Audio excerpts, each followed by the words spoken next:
اب اس میں ہمارے سامنے اس وقت جو روایت ہے وہ سنن ترمذی کی، اور اس کا نمبر جو ہے وہ 670 ہے۔ بہت سے لوگ ہمیں کہتے ہیں آپ نمبرنگ کے حوالے سے دیکھیں، ہم محدث کی جو ویب سائٹ ہے وہاں سے ہم نمبرنگ لیتے ہیں، اور نمبرنگ مختلف قسم کی چلتی ہے، ایک قسم کی نمبرنگ نہیں چلتی دنیا میں، صرف صحیح بخاری کی کوئی تقریباً اس وقت 10 نمبرنگ چل رہی ہیں، تو اس لیے نمبرنگ میں اختلاف ہو جاتا ہے۔ محدث ویب سائٹ پہ آپ جائیں گے تو وہاں انہوں نے صحیح بخاری کی 10 نمبرنگ دی ہوئی ہے۔ تو بہرحال اب ہم محدث سے اٹھا رہے ہیں نمبرنگ، یہ ترقیم العالمیہ ہے، انٹرنیشنل نمبرنگ ہے، لیکن برنامج الکتب اتساع کی ہے، تو اس کو وہاں آپ محدث سائٹ سے دیکھ سکتے ہیں۔ خیر بہرحال درمیان میں جملہ معترضہ کے طور پہ یہ بات آ گئی، کیونکہ بہت سارے لوگ کہتے ہیں کہ جی ہم اس نمبر سے سرچ کرتے ہیں حدیث، وہ ہمیں ملتی نہیں ہے، تو اس وقت بھی ہمارے سامنے یہ سنن ترمذی کی حدیث ہے، اور سنن ترمذی کی یہاں پہ انہوں نے 8 نمبرنگ دی ہوئی ہیں، ٹھیک ہے۔ تو اس میں جو تیسری نمبرنگ ہے ترقیم العالمیہ انٹرنیشنل نمبرنگ برنامج الکتب اتساع کی، تو وہ یہاں ہم دکھا رہے ہیں۔ اچھا جی، یہ روایت کیا ہے کہ حضرت عائشہ رضی اللہ عنہا سے ہے کہ میں نے ایک رات اللہ کے رسول صلی اللہ علیہ وسلم کو بستر سے غائب پایا، تو میں آپ کی تلاش میں نکلی تو کیا دیکھتی ہوں کہ آپ بقیع قبرستان میں ہیں، اور آپ نے فرمایا کیا تم ڈر رہی تھی کہ اللہ اور اس کے رسول تم پر ظلم کریں گے؟ یعنی آپ حضرت عائشہ رضی اللہ عنہا سے آپ صلی اللہ علیہ وسلم نے فرمایا کہ آپ کے ذہن میں یہ تھا کہ میں آپ کو اکیلا تنہا چھوڑ کے، جب کہ آپ کی باری تھی، آپ کے گھر میں رہنے کی باری تھی، میں کسی اور زوجہ کے پاس چلا جاؤں گا، تو ایسا نہیں تھا۔ تو میں نے عرض کیا اللہ کے رسول صلی اللہ علیہ وسلم میرا گمان تھا کہ آپ اپنی کسی اور بیوی کے ہاں گئے ہوں گے، تو آپ صلی اللہ علیہ وسلم نے فرمایا کہ اللہ تعالیٰ 15ویں شعبان کی رات کو آسمانی دنیا پہ نزول فرماتا ہے، اور قبیلہ کلب کی بکریوں کے بالوں سے زیادہ تعداد میں لوگوں کی مغفرت فرماتا ہے۔ تو یہ روایت جو ہے وہ علامہ البانی نے اس پہ حکم لگایا کہ یہ ضعیف روایت ہے، ٹھیک ہے۔ تو یہ روایت جو ہے وہ ضعیف ہے۔ اس پہ دوسرے جو آپ کہہ لیں کہ جی محققین ہیں ان کا بھی حکم یہی ہے، جیسے مجلس علمی دارالدعوہ دلی سے،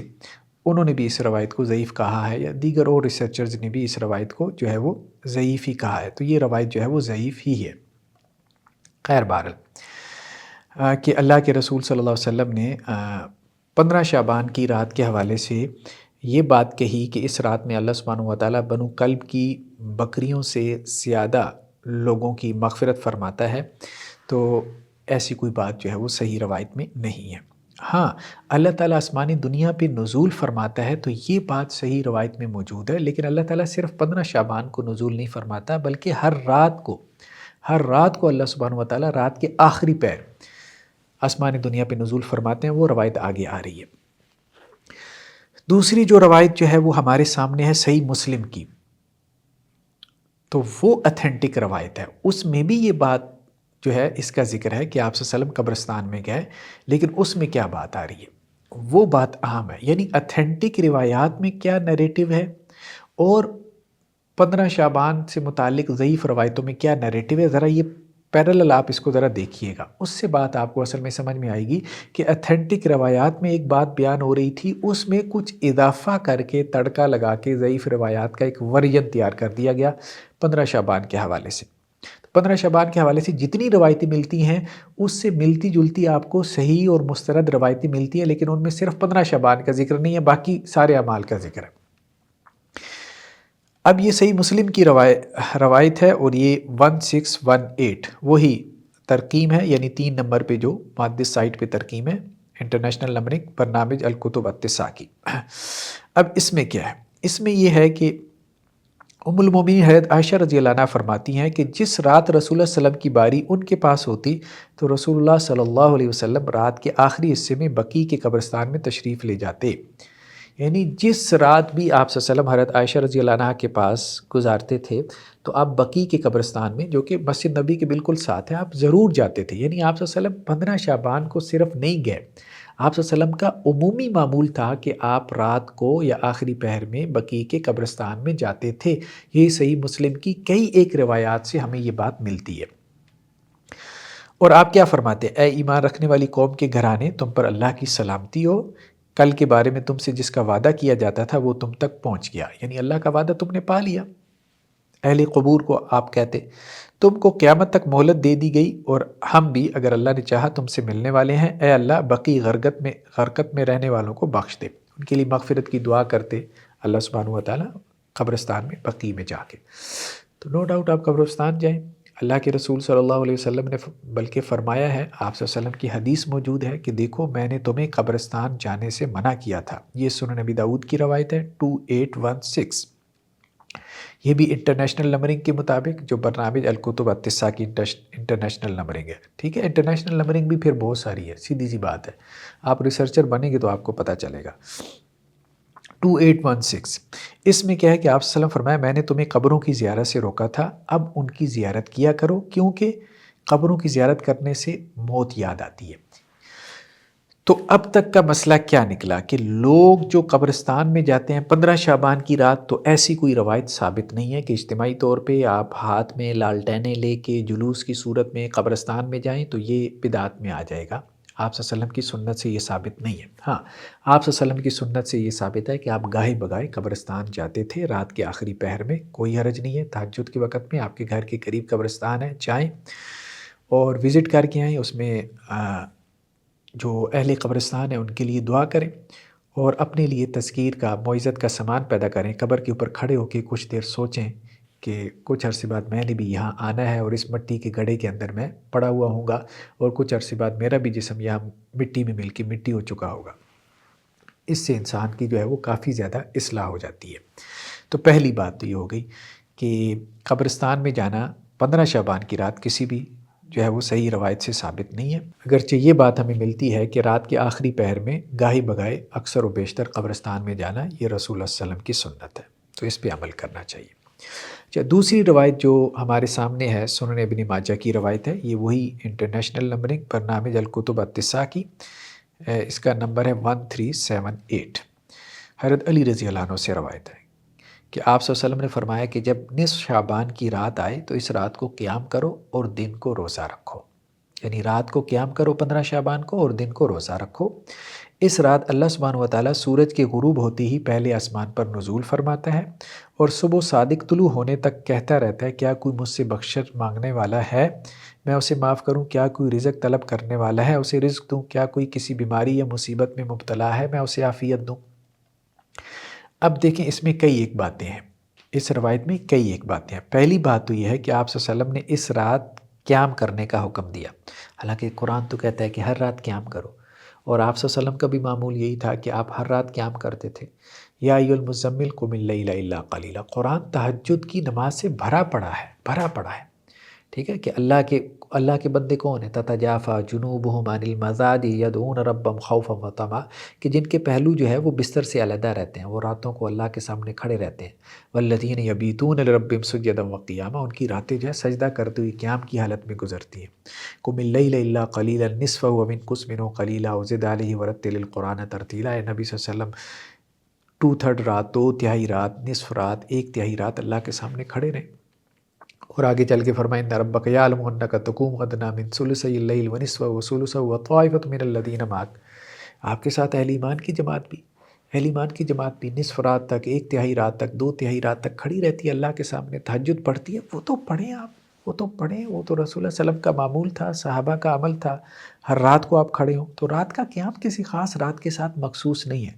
یہ روایت تو ضعیف جداً ہے، علامہ البانی نے کہا ہے، ٹھیک ہے۔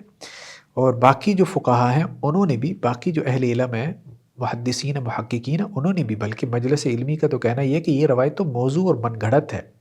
زبیر علی زئی صاحب نے بھی کہا ہے کہ اس کی سند جو ہے وہ موضوع ہے، من گھڑت روایت ہے۔ تو اور بھی اہل علم نے جو ہے وہ اس کو من گھڑت اور موضوع روایت کہا ہے، یہ ضعیف جداً کہا ہے، ٹھیک ہے۔ تو اب یہ جو روایت ہے کہ نصف شعبان کی رات کو قیام کریں، تو نصف شعبان کی رات کا قیام نہیں ہے بلکہ ہر رات کا قیام ہے، آپ ہر رات قیام کیا کریں۔ دوسری بات یہ ہے کہ اس کے دن کا روزہ رکھو، تو یہ بھی موضوع اور من گھڑت بات ہے، 15 شعبان کا کوئی روزہ نہیں ہے۔ ہاں، رسول اللہ صلی اللہ علیہ وسلم کا ہمیں یہ معمول ملتا ہے کہ آپ صلی اللہ علیہ وسلم جو ہے وہ شعبان میں روزے رکھتے تھے، کثرت سے جو ہے وہ روزے رکھتے تھے۔ جیسے یہ ہمارے سامنے سنن ابی داؤد کی روایت ہے، وہی انٹرنیشنل نمبرنگ برنامج الکتب التسعہ کی 1989، ٹھیک ہے۔ اب اس میں کیا ہے، سلمہ رضی اللہ عنہ بیان فرماتی ہیں کہ نبی کریم صلی اللہ علیہ وسلم کسی سال میں کسی مہینے کے پورے روزے نہ رکھتے تھے مگر شعبان میں، کہ اسے رمضان کے ساتھ ملا دیتے تھے۔ یعنی آپ صلی اللہ علیہ وسلم کا معمول تھا کہ آپ شعبان کا پورا مہینہ روزہ رکھتے تھے، اور اس طرح سے آپ اس کو رمضان سے ملا دیتے تھے، یعنی 2 مہینے لگاتار آپ کے روزے بن جاتے تھے۔ تو شعبان میں آپ صلی اللہ علیہ وسلم نے کثرت سے روزے رکھے۔ جیسے دیکھیں نا کہ ہمارے یہاں جب کھانا آتا ہے تو ہم کیا کرتے ہیں، اسٹارٹر کے طور پہ پہلے کچھ لیتے ہیں، تو اسی طرح آپ صلی اللہ علیہ وسلم جو ہے وہ شعبان میں روزے رکھتے تھے رمضان کی آمد کی خوشی میں۔ ہاں، جہاں تک اس امت کا معاملہ ہے تو آپ صلی اللہ علیہ وسلم نے ہمیں جو ہے وہ اس سے منع کر دیا کہ ہم شعبان میں روزے رکھیں۔ یہ ہمارے سامنے سنن ابی داؤد کی ایک اور روایت ہے، انٹرنیشنل نمبرنگ برنامج الکتب التسع کے مطابق 1990۔ اب اس میں حضرت ابو ہریرہ سے یہ روایت ہے کہ آپ صلی اللہ علیہ وسلم نے کیا فرمایا، جب شعبان آدھا گزر جائے تو روزہ نہ رکھو، ٹھیک ہے؟ جب شعبان آدھا گزر جائے تو روزہ نہ رکھو، یعنی نصف شعبان تک روزہ رکھ لو، ٹھیک ہے؟ تو اگر کسی صاحب کا معمول ہے کہ ہر مہینے 13، 14، 15 کا روزہ رکھتے ہیں، یعنی 13، 14، 15 چاند کی تاریخ کا، کیونکہ حدیثوں میں بہت زیادہ ملتا ہے کہ ہر مہینے میں کم از کم 3 روزے رکھ لو، اور نیکی چونکہ 10 گنا ملٹیپلائی ہو جاتی ہے تو گویا تمہیں پورے مہینے روزہ رکھنے کا ثواب مل جاتا ہے اگر تم ایک مہینے میں 3 روزے رکھ لو، اور وہ 3 روزے تم چاند کی 13، 14، 15 تاریخ کو رکھو، جنہیں ایام 20 کہتے ہیں، یعنی وہ روشن ایام ہے، چاند کی روشنی خوب پھیلی ہوتی ہے۔ یا آپ صلی اللہ علیہ وسلم جو ہے وہ سوموار کا یا جمعرات کا روزہ رکھتے تھے، یہ آپ صلی اللہ علیہ وسلم کا معمول تھا، تو آپ کے نوافل روزے معروف ہیں، صحیح حدیثوں سے ثابت ہیں۔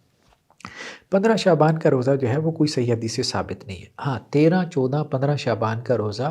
یہ سنت ہو سکتا ہے، کیونکہ آپ صلی اللہ علیہ وسلم جو ہے وہ 3 دن مہینے میں روزہ رکھنے کا حکم دیتے تھے، اور بہت سارے صحابہ کا معمول بھی تھا کہ مہینے میں 3 دن روزہ رکھتے تھے۔ اور دوسری بات جو اہم ہے، آپ صلی اللہ علیہ وسلم نے یہ کہا کہ 15 شعبان یعنی نصف مہینے کے بعد روزہ نہ رکھو۔ اس کی وجہ کیا؟ اس کی وجہ یہ ہے کہ آگے رمضان آنے والا ہے، تو تمہارے اندر سستی پیدا نہ ہو، تو اس سستی کی وجہ سے کہیں فرائض میں کوئی کوتاہی نہ ہو جائے، ٹھیک ہے؟ تو ابھی تک کی گفتگو میں ہمارے سامنے یہ بات آئی ہے کہ شعبان میں دن کا روزہ رکھنا تو یہ بھی کوئی صحیح حدیث سے ثابت نہیں ہے۔ اچھا، تیسری چیز جو ہمیں اس ضعیف روایت میں مل رہی تھی، جو کہ آپ کہہ لیں کہ جی موضوع درجے کی بھی روایت ہے، صرف ضعیف روایت نہیں ہے، وہ کیا ہے؟ وہ یہ تھا کہ اس رات کو اللہ سبحانہ و تعالیٰ آسمانی دنیا پہ تشریف لاتے ہیں اور یہ کہتے ہیں کہ جی کوئی بخشش مانگنے والا ہے میں اسے معاف کروں، کوئی رزق طلب کرنے والا ہے اسے رزق دوں، کوئی بیماری یا مصیبت میں مبتلا ہے کہ میں اسے عافیت دوں، ٹھیک ہے؟ تو یہ اللہ سبحانہ و تعالیٰ کہتے ہیں۔ اب دیکھیں، یہ بھی کسی 15 شعبان کی رات کے ساتھ مخصوص نہیں ہے، یہ معاملہ بھی جو ہے وہ ہر رات کے ساتھ ہے، ہر رات کے ساتھ ہے، یعنی کثرت سے ہمیں یہ روایتیں ملتی ہیں کہ اللہ سبحانہ و تعالیٰ جو ہے وہ ہر رات کو آسمانی دنیا پہ تشریف لاتے ہیں، اور یہ بات کہی جاتی ہے فرشتے کی طرف سے، یہ منادی کی جاتی ہے کہ ہے کوئی مانگنے والا، ہے کوئی دعا کرنے والا، جیسا کہ یہ ہمارے سامنے صحیح مسلم کی روایت ہے، وہی انٹرنیشنل نمبرنگ برنامج الکتب التسع 1263، یعنی نمبر جو ہے 1263 ہے کہ آپ صلی اللہ علیہ وسلم فرمایا، جب رات کا آدھا یا 2/3 حصہ گزر جاتا ہے تو اللہ سبحانہ و تعالیٰ آسمانی دنیا پہ نزول فرماتا ہے اور کہتا ہے کیا کوئی مانگنے والا ہے کہ اسے دیا جائے، کیا کوئی دعا کرنے والا ہے کہ اس کی دعا قبول کی جائے، اور کیا کوئی بخشش کا طلبگار ہے کہ اسے بخشا جائے، حتیٰ کہ صبح پو جو ہے وہ پھوٹ پڑتی ہے، مطلب سحری کا وقت ہو جاتا ہے۔ تو یہ ہر رات ہوتا ہے کہ ایک فرشتہ منادی کرتا ہے کہ کوئی استغفار کرنے والا ہے، اللہ اس کو معاف کر دے، کوئی مانگنے والا ہے، کسی کو کوئی حاجت ہے کہ اللہ تعالیٰ اس کو عطا کرے، کوئی بخشش چاہتا ہے کہ اللہ تعالیٰ اس کے گناہوں کو معاف کر دے۔ تو یہ ہر رات کا حکم ہے، یہ 15 شعبان کی رات کے ساتھ مخصوص نہیں ہے۔ تو ابھی تک آپ دیکھ رہے ہیں سارا بیانیہ جو آپ کے سامنے آ رہا ہے کہ جب آپ کمپیریزن کر رہے ہیں کہ جو صحیح حدیثیں ہیں ان میں جو ایک عمل ہر رات کے حوالے سے بیان ہوا ہے، کچھ لوگوں نے اٹھا کے اس کو 15 شعبان کے ساتھ خاص کر دیا، جیسے قبرستان جانے کا معاملہ تھا تو آپ صلی اللہ علیہ وسلم عموماً قبرستان جاتے تھے رات کے آخری پہر، جیسا رات عبادت کا معاملہ تھا تو آپ صلی اللہ علیہ وسلم جو ہے وہ ہر رات جو ہے وہ رات کو عبادت کرتے تھے، رات کو قیام کرتے تھے، اور آدھی آدھی رات، 1/3 رات، 2/3 رات تک قیام کرتے تھے، صحابہ بھی آپ کے ساتھ قیام کرتے تھے۔ یا پھر یہ معاملہ تھا کہ جی اس رات میں جو ہے وہ دعائیں قبول ہوتی ہیں، تو وہ ہر رات کے حوالے سے یہ روایتیں موجود ہیں کہ جی اس رات میں جو ہے وہ دعائیں قبول ہوتی ہیں۔ تو یہ بات ابھی تک جو ہے وہ ہمارے سامنے آ رہی ہے۔ اسی طرح سے 15 شعبان کی رات میں کیا کوئی مخصوص عبادت ہے؟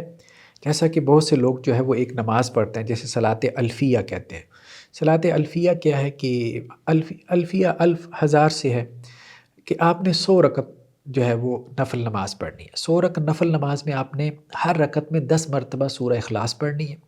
تو اس طرح سے گویا کہ 1000 مرتبہ آپ سورہ اخلاص پڑھ لیں گے۔ تو یہ ایک نماز ہے جو لوگوں نے اپنی طرف سے بنائی ہوئی ہے، یہ کوئی روایت نہیں ہے۔ اسی طرح سے صلاۃ الرغائب کے نام سے جو ہے وہ ایک نماز جو ہے وہ لوگوں نے بنائی ہوئی ہے، وہ 15 شعبان کی رات کو پڑھی جاتی ہے۔ دیکھیں 15 شعبان بھی عام راتوں کی طرح ہے۔ عام راتوں میں آپ صلی اللہ علیہ وسلم کا یہ معمول تھا، صحیح بخاری کی روایت ہے کہ آپ 8 رکعت تہجد کی نماز پڑھتے تھے اور 3 وتر پڑھتے تھے۔ تو اس رات میں بھی آپ 8 رکعت تہجد کی نماز پڑھیں، 3 وتر پڑھ لیں، کوئی حرج کی بات نہیں ہے، ٹھیک ہے؟ اور وہ آپ لمبے کر لیں۔ آپ صلی اللہ علیہ وسلم کا قیام بہت لمبا ہوتا تھا، اتنا لمبا ہوتا تھا کہ ایک صحابی کہتے ہیں کہ میں آپ صلی اللہ علیہ وسلم کے ساتھ رات کی نماز میں کھڑا ہوا، حضرت عبداللہ ابن عباس رضی اللہ عنہ، تو آپ صلی اللہ علیہ وسلم نے سورہ بقرہ شروع کی، وہ ختم کر لی، پھر سورہ آل عمران شروع کی، وہ ختم کر لی، پھر سورہ نساء شروع کی، وہ ختم کر دی، پھر سورہ مائدہ شروع کی، وہ ختم کر دی، یعنی 6 پارے آپ صلی اللہ علیہ وسلم نے ایک رکعت میں پڑھ دیے۔ تو یہ آپ صلی اللہ علیہ وسلم کا قیام ہوتا تھا۔ تو خیر بہرحال ہمارے سامنے یہ جو روایت ہے کہ یہ روایت جو ہے وہ علامہ ابن جوزی نے اپنی کتاب میں اس کا تذکرہ کیا الموضوعات۔ علامہ ابن جوزی نے کتاب لکھی ہے کہ جس میں انہوں نے من گھڑت اور موضوع اور فیبریکیٹڈ روایات کو جمع کر دیا تاکہ ان کے بارے میں لوگوں میں اویئرنس آئے۔ تو انہوں نے کہا کہ جی ہاں کہ یہ جو روایت ہے نا لیلۃ النصف من شعبان، یعنی 15 شعبان کی رات کو 1000 مرتبہ قل واللہ احد پڑھنا ہے 100 رکعات میں، ٹھیک ہے؟ اور اس سے کیا ہوگا؟ اس سے یہ ہوگا کہ اللہ سبحانہ و تعالیٰ جو ہے وہ 100 فرشتے بھیجیں گے، 30 اس کو جو ہے وہ جنت کی بشارت دیں گے، 30 اس کو جو ہے وہ جہنم سے چھٹکارے کے بارے میں خبر دیں گے، اور 30 جو ہے وہ اس کی گناہوں سے جو ہے وہ حفاظت فرمائیں گے، اور 10 جو ہے وہ اس کے دشمنوں کے خلاف جو ہے وہ چال چلیں گے۔ مطلب جو انسانوں کی خواہشات ہوتی ہیں تو کچھ لوگوں نے اس کے حوالے سے حدیثیں بنا دی تاکہ انسان جو ہے نا وہ اس کے اندر اس کی رغبت پیدا ہو جائے۔ اسی طرح سے ایک اور روایت علامہ ابن جوزی نے جو ہے وہ ذکر کی ہے، اس میں بھی یہی بات انہوں نے ذکر کی ہے کہ یہ روایت بھی جو ہے وہ موضوع ہے۔ تو اس قسم کی جتنی روایات ہمیں ملتی ہیں تو وہ موضوع درجے کی روایات ہیں، یعنی آپ یوں کہہ سکتے ہیں کہ شعبان کی رات کی کوئی مخصوص عبادت ثابت نہیں ہے۔ جو عبادتیں کی جاتی ہیں وہ لوگوں نے اپنی طرف سے بنائی ہیں۔ دیکھیں عبادت دین ہے، ہم دین میں اضافہ نہیں کر سکتے، دین میں اضافہ بدعت ہے۔ مثال کے طور پہ اگر فجر کی نماز 2 رکعت ہے، میں کہوں کہ جی میں 3 رکعت پڑھ لیتا ہوں، ثواب زیادہ ملے گا، 1 رکعت میں نے بڑھا ہی دی ہے، تو کیا ہے؟ ظاہری بات ہے یہ غلط ہوگا، اس سے ثواب نہیں ملے گا، گناہ ملے گا، یہ بدعت ہے۔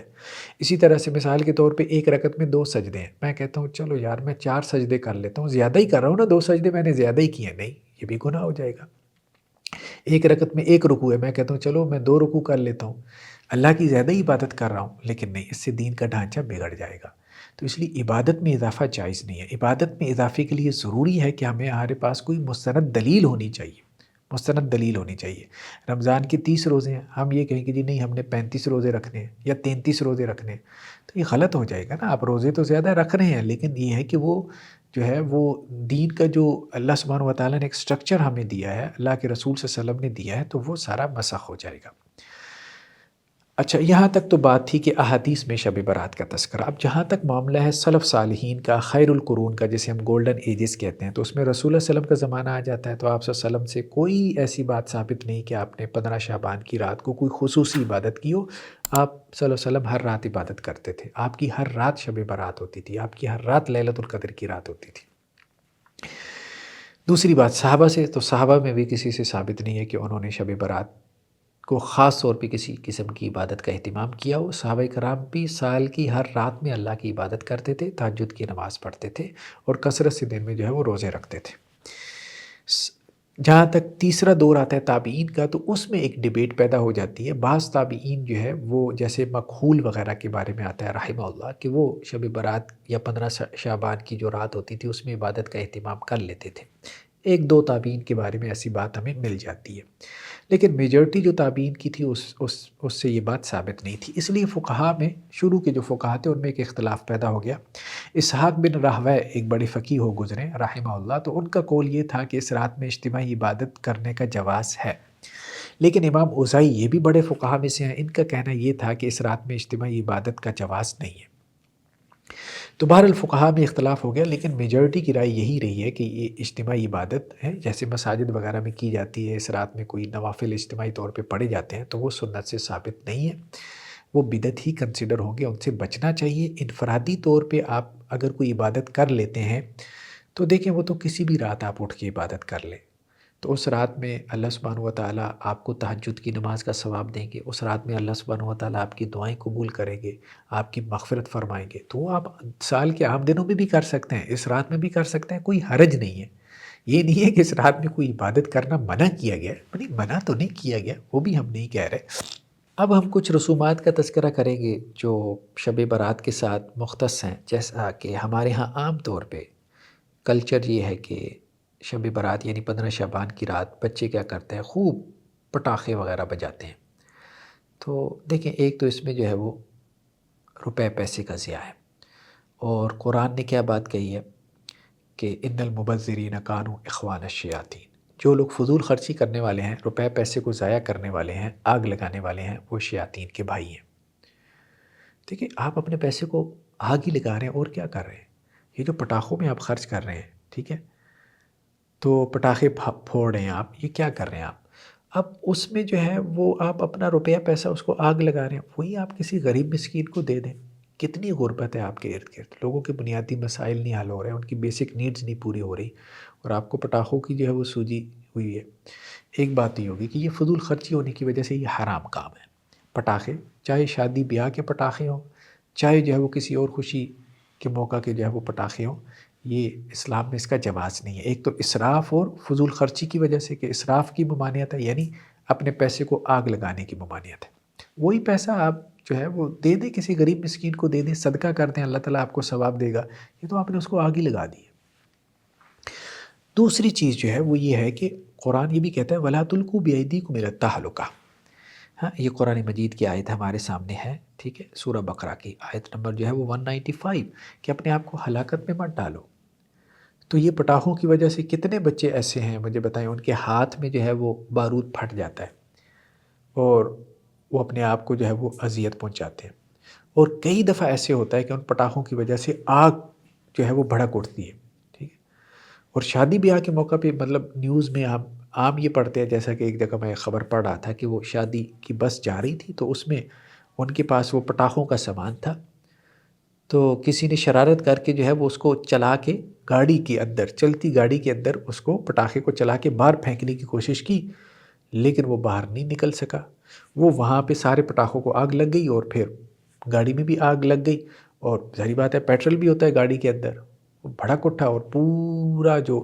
آپ کہہ لیں کہ جو وہ بارات کا معاملہ تھا تو وہ جل کے راکھ ہو گئی۔ اتنی انسانی جانیں جو ہے وہ ضائع گئی۔